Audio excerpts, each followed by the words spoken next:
1820 সালের 26শে সেপ্টেম্বর মহাপুরুষ বিদ্যাসাগর বীরসিংহ গ্রামে জন্মেছিলেন।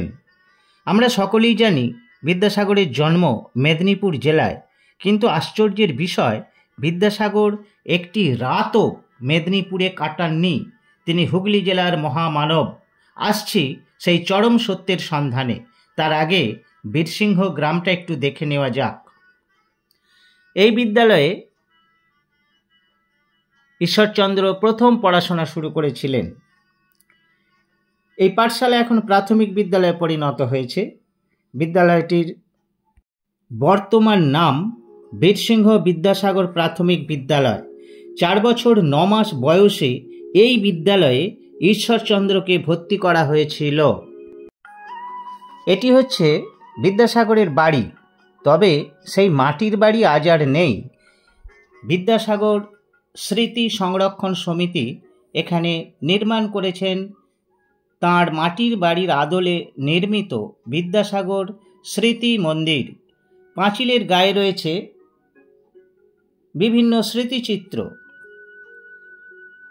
এই স্মৃতি মন্দির নির্মাণ হয়েছে 1940 সালে। পর্যটকদের দর্শনের জন্য খোলা থাকে সকাল 11টা থেকে সন্ধ্যা 6টা পর্যন্ত। প্রতি বৃহস্পতিবার সারাদিন বন্ধ থাকে।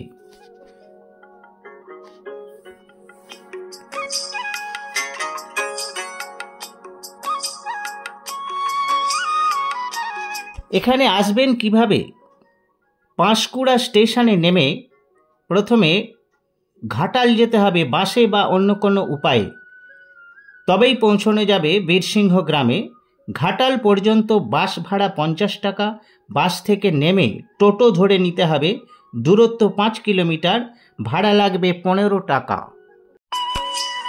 এবার আসছি সেই হুগলি জেলার বীরসিংহ গ্রাম নিয়ে। বিদ্যাসাগর যখন বীরসিংহ গ্রামে জন্মগ্রহণ করেছিলেন, তখন এই গ্রাম ছিল হুগলি জেলার আরামবাগ মহকুমার ঘাটাল থানার অন্তর্গত।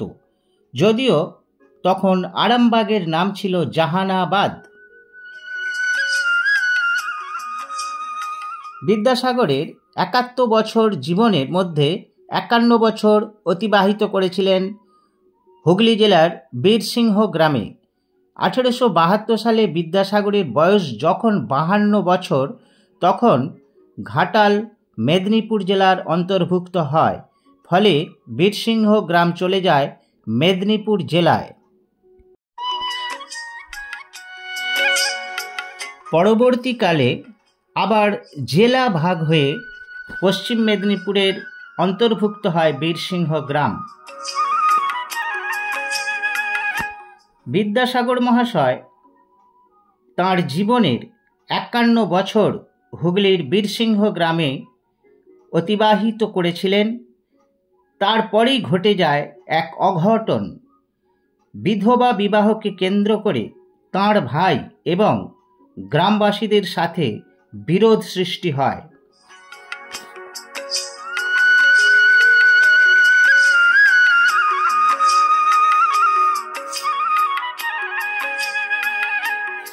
তিনি তাঁর ভাই এবং গ্রামবাসীদের সামনে প্রতিজ্ঞাবদ্ধ হন তিনি তাঁর জন্মস্থানে আর কখনোই পা রাখবেন না। এই ঘটনার পর আরও 2 দশক তিনি বেঁচে ছিলেন, কিন্তু মেদিনীপুরের বীরসিংহ গ্রামে কখনোই আসেননি। শুনতে অবাক লাগলেও এটাই বাস্তব।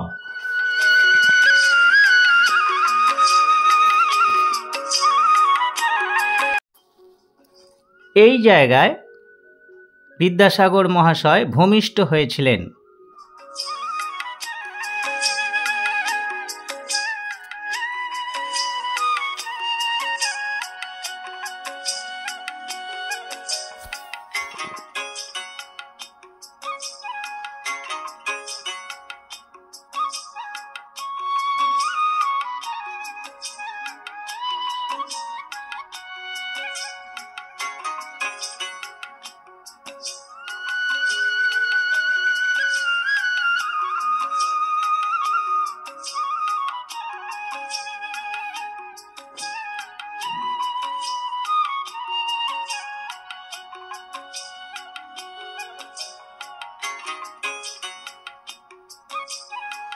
বিদ্যাসাগর মহাশয়ের জীবনের নানান ঘটনা এখানে তুলে ধরা হয়েছে।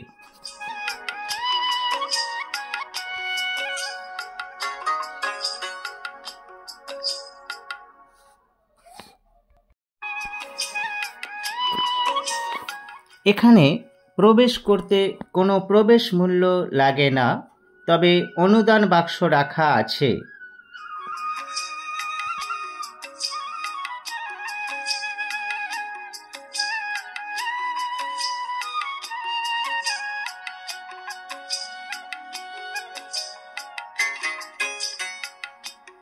বিদ্যাসাগর মহাশয়কে নিয়ে চলছে অনুষ্ঠান।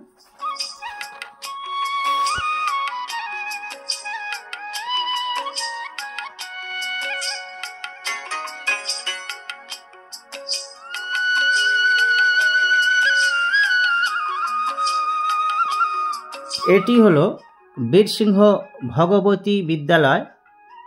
ঈশ্বরচন্দ্র বিদ্যাসাগর মহাশয় তাঁর মায়ের স্মৃতি রক্ষার্থে এই বিদ্যালয় নির্মাণ করেছিলেন 1853 সালে। বিদ্যালয়ের ভিতরটি একটু দেখে নেওয়া যাক।